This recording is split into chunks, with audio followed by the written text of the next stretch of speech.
کسی بیماری ہو اس میں بھی بندہ سوچتا ہے کہ بس یار میں تو اس دنیا میں چند دنوں کا مہمان ہوں. کیونکہ دعاؤں کی ضرورت ہے. 10:15 ابھی 11 مطلب یہ ہمیں اشارہ کہ فوراً نکلو یہاں سے.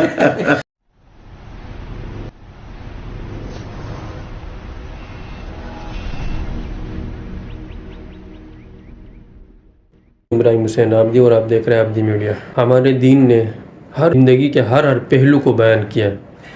مریض کی عیادت کہ کوئی بھی مسلمان بیمار ہو جائے اس کی عیادت کی جائے, اس کا بہت بڑا اجر لکھا ہے. ایک یہ اجر کہ اگر شام میں آپ نے عیادت کی کسی مریض کی تو 70,000 فرشتے صبح تک آپ کے لیے دعائیں کرتے. صبح آپ نے عیادت کی تو شام تک 70,000 فرشتے آپ کے لیے دعائیں کرتے ہیں. تو آپ سمجھ جائے کہ اس بندے کے لیے جو 70,000 فرشتے دعائیں کریں تو اس کی کامیابی میں کیا رہ جائے گا. اور اس میں بہت بڑا پہلو یہ بھی ہے کہ مریض کو جب اکیلا چھوڑا جائے تو اس کے ذہن میں خدشات آتے رہتے ہیں کہ میں بیمار ہو گیا ہوں. چھوٹی سی بیماری بھی آ جائے, یہ تو آپریشن ہوا ہے میرے بھائی, چھوٹی سی بیماری ہو اس میں بھی بندہ سوچتا ہے کہ بس یار میں تو اس دنیا میں چند دنوں کا مہمان ہوں. لیکن اگر اس کو ساتھ گپ شپ لگائی جائے, رشتہ دار آئے, اس کی عیادت کی جائے تو اس کو حوصلہ ملتا ہے. بڑی بیماری ہو, کینسر ہو, اس سے وہ لڑتے ہوئے اس بیماری کو شکست دیتا ہے. تو آج ہم آئے ہوئے ہیں یعقوب عالم صاحب کی عیادت کے لیے. ماشاءاللہ وہ روح بصحت ہے. یعقوب بھائی بتائیے اب آپ کی طبیعت کیسی ہے؟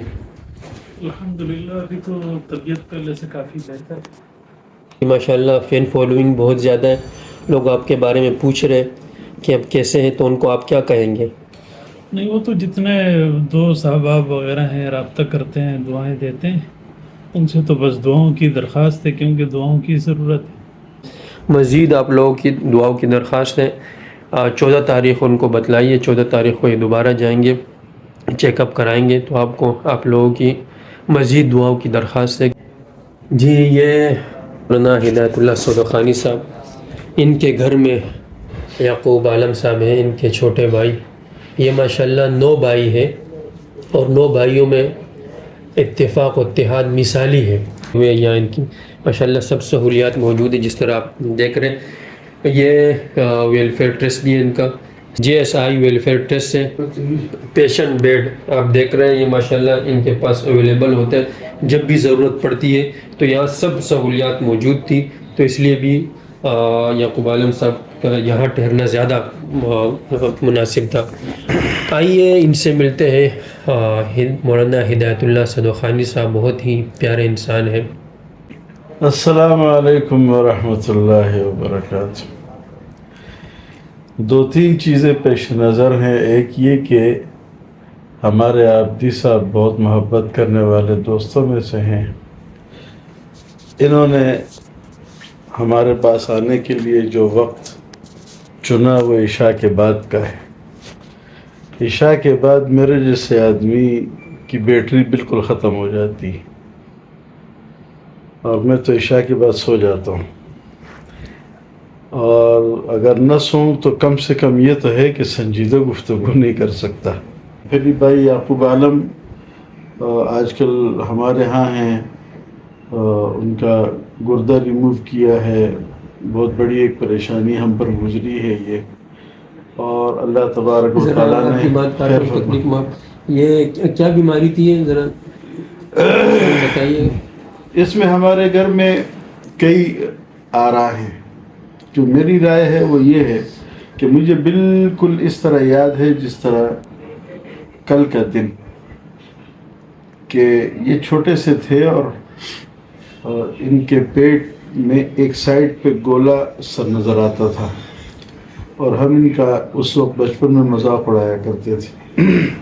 اچھا وقت تھا, بیماریاں نہیں تھیں, لوگ چھوٹے موٹے ٹوٹکوں سے ٹھیک ہو جایا کرتے تھے, تکلیفیں نہیں ہوا کرتی تھی, انہیں بھی درد نہیں تھا. اور ہمارا تعلق جس قوم سے ہے ہمارا تعلق, اس میں یہ ایک بڑی عجیب بات ہے کہ جب تک درد نہ ہو ڈاکٹر کے پاس نہیں جاتے. دوسرا یہ کہ اگر ڈاکٹر دوا دے دے اور وہ یہ کہے کہ یہ آپ کو 7 دن یہ دوا لینی ہے, تو ہم وہ 7 دن نہیں لیتے. ہم بس اگر دوسری خوراک پر بھی ہمارا درد ختم ہو گیا تو ہم اس باقی دوائی کو لپیٹ کے پھینک دیتے ہیں. یہ بہت بری چیز ہے, یہ نہیں کرنا چاہیے. تو ظاہر ہے کہ ہم نے بھی ان چیزوں پہ توجہ نہیں کی, ظاہر ہے کہ درد نہیں تھا. پھر یہ بڑے ہو گئے, بال بچے دار ہو گئے, وزن بڑھ گیا, پیٹ بھی ساتھ بڑھ گیا. پھر انہیں ڈائٹک کی, اور وقتاً فوقتاً ہم ان سے کہتے بھی رہے کہ یہ آپ کے جو پیٹ کا معاملہ ہے, اور پیٹ جس طرح انسان کا نرم ہوتا ہے اس طرح ان کا نہیں تھا, بہت سخت ہے, ایک دم پتھر جیسا. لیکن انہیں چونکہ شاید یہ اس کے عادی ہو گئے تھے. بہرحال پھر یہ کچھ تکلیف ان کو ایکسرسائز کے دوران ہوئی, جم جانا شروع کیا تھا. اس تکلیف کے دوران پھر انہوں نے یہ سوچا کہ مجھے ڈاکٹر کو دکھانا چاہیے. انہوں نے الٹرا ساؤنڈ لکھا. الٹرا ساؤنڈ کرنے والوں نے حیرت کی کہ آپ کا اس سے پہلے کبھی الٹرا ساؤنڈ ہوا؟ انہوں نے کہا نہیں, پیٹ کا تو نہیں کیا. دوسری مشین پر لے کر گئے تو انہوں نے کہا آپ کے پیٹ میں کی بڑی ساری تھیلی ہے, اس میں پانی بھرا ہوا ہے. تو اس کے بعد بات چلی گئی سی ٹی اسکین کی طرف.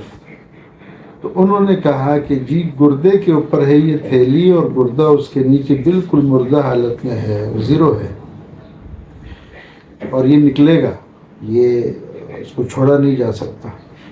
اور اندازہ یہ ہے کہ 10 لیٹر اس میں یہ پانی ہے. 10 لیٹر مانا رکھتا ہے. عجیب عجیب بیماریاں. میں نے ان سے عرض کیا, میں نے کہا حرم شریف سے ہوٹل تک 5 لیٹر کا زمزم کی بوتل ہینڈل والی اپنے ہاتھ میں پکڑ کے لے جانا مشکل ہے, اور یہ مشکل ہمیں پیش آئی, کئی لوگوں کو پیش آئی.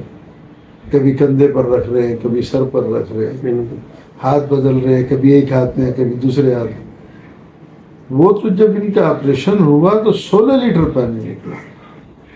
16 لیٹر کا مطلب یہ کہ زمزم والی بوتلیں 3, اس سے بھی 1 لیٹر اوپر. تو بہرحال وہ اللہ کا کرم ہو گیا. ابھی تک ان کو کوئی تکلیف نہیں, کوئی درد نہیں, کوئی تکلیف نہیں, نہ کھانا ہضم کرنے میں, نہ سونے میں, نہ چلنے میں. ایکسرسائز کرتے تھے, وزن کم ہوا. ایکسرسائز میں یہ چیز اس لیے پکڑی گئی, ساری چیزوں کے وزن کم ہو گئے, پیٹ اسی جگہ. تو بہرحال اللہ تبارک و تعالیٰ کا کروڑ احسانات میں سے احسان کرم ہوا کہ وہ آپریشن تو لمبا تھا لیکن کامیاب ہوا. تقریباً 7-7.5 گھنٹے کا آپریشن تھا. اور تیلی ابھی بالکل تیلی نکال دی, گردہ بھی نکال دیا. ظاہر کسی نے کہا اب یہ ایک گردے پہ ہوں گے, میں نے کہا نہیں, یہ ایک گردے پہ تھے, وہ دوسرا گردہ تو جو ہے وہ زیر آب آ چکا تھا. اور انہوں نے بات کی عشاء کے بعد سونے کی, یہ بہت ہی زبردست معمول ہے. لیکن ہماری کراچی کل رات کو ایسا ہوا کہ کچھ مہمان عشاء کے فوراً بعد انہوں نے یہاں کھانا کھایا, اور کھانے کے دوران میں نے ان سے کہا کہ آپ لوگ کھانا کھاتے رہیں, لیکن آپ لوگ کھانے کے دوران 2-3 دفعہ میں سو کے دوبارہ اٹھوں گا, تو آپ لوگ پریشان نہیں ہونا اور آپ نے گھبرانا بھی نہیں. گھبرانا بالکل نہیں. ہاں, تو ایسا ہی ہوا. اور وہ حضرات جیسے ہی نکلے تو میں نے ان سے کہا کہ جلدی سے اندر جا کے گھر میں بتاؤ کہ 1 منٹ کے اندر میرا بستر بچھا دیں, تاکہ اگر میں کسی ہل جل میں لگ گیا تو شاید نیند اڑ جائے. کتنے بجے ٹائم تھا؟ 10:15, ابھی 11. مطلب یہ ہمیں اشارہ کہ فوراً نکلو یہاں سے. اس لیے خیر میں تو آپ سے یہ نہیں کہوں گا, نہیں بڑی ہو جائے کرم نوازی ہے ہم پہ کہ ہمارا مسئلہ. رات پھر بڑے اہم مہمان اس کے بعد آئے. اچھا, پھر بھی یعنی پھر آپ کو میں سو رہا تھا. اچھا, وہ آئے, مجھے انہوں نے کچھ نہیں کہا. ان کی روٹین ہے سونے کی. تو بس آخری سوال ان سے کریں گے کہ کہاں تک پہنچی آپ, JSI ویلفیئر ٹرسٹ کہاں تک پہنچے؟ ان دنوں میں کیا کام چل رہا ہے آپ کا؟ ہم تو بہت سے کاموں میں لگے ہوئے ہیں, اور اس رمضان کے مہینے میں ہمیں اصل میں 2-3 چیزوں کی بڑی شدت کے ساتھ ہمیں کمی ہے. وہ کمی اگر ہماری دور ہو گئی تو ہم رینگ کی چلنے کے بجائے دوڑنا شروع کر دیں گے انشاءاللہ. ان کاموں میں سے ایک یہ کہ ہمارا مدرسہ ہے ملیر میں, اس میں ہمارے پاس جگہ ہے, ہم اپنے سامان چیزیں وہاں رکھتے ہیں. تو وہ ہم وہاں رکھتے ہیں. کسی مریض کو کوئی چیز چاہیے ہو, یہاں سے گاڑی بھیجنی پڑتی ہے, وہاں سے سامان منگوا، کسی کو بیڈ چاہیے، کسی کو ویل چیئر چاہیے، وہاں سے منگواتے ہیں. یہاں ہمارے پاس کوئی جگہ نہیں. اللہ تبارک و تعالیٰ ایسی کوئی صورت بنا دے جگہ کی کہ ہمیں جگہ مل جائے. تو فی الحال تو یہ ایک حال مل جائے جس میں واش روم ہو، بس اس میں ہم اس حال میں ہمارے ساتھی اگر رہنا چاہیں تو رہ بھی لیں. ہمارے ڈرائیورز ہیں، دوسرے ساتھی ہیں. اچھا، یہاں پر اگر ہم مزید اپنے ساتھ کام کرنے والے ساتھی رکھیں تو ظاہر ہے وہ ہمارے پاس رہیں گے. تو جو ہمارے پاس رہیں گے تو ہم کتنے ان کی رہائش، کہاں سوئیں گے، کہاں بیٹھیں گے، ان کے کھانا پینا، ان کا کچن، یہ سب چیزیں اسی حال میں ہو جائیں گی. بیمار کی تیمارداری میں یہ ہے کہ اس کو زیادہ تکلیف نہ دی جائے. کافی ٹائم سے ہم آئے ہوئے ہیں، اس لیے ہم اجازت چاہیں گے. صدوخانی صاحب کو بھی ہم نے ذرا تکلیف دی، ان کے سونے کا ٹائم ہو رہا ہے. اور مہمان اور آ گئے ہیں ابھی، آپ سونے کا ٹائم بتائیں، مہمان آ گئے. اچھا، بیمار کی دعا بھی قبول ہوتی ہے. جو مریض ہے، بیمار ہے، اس لیے ان سے بھی، ان کو بھی دعا دی جائے اور ان سے درخواست بھی کی جائے. اس لیے ہم ان سے خاص درخواست کریں گے کہ ہمارے لیے دعا بھی کیجیے گا. ہمارے پیارے دوست جن سے بھی جب ان کا آپریشن کی بات ان کی چلی تو ہر ایک ان کی تعریف کر رہا تھا کہ یہ بہت ہی بیسٹ انسان ہے. اور آپ لوگ سب ماشاءاللہ بہتر جانتے ہیں. اللہ تعالیٰ انہیں شفا کاملہ عاجلہ نصیب فرمائے.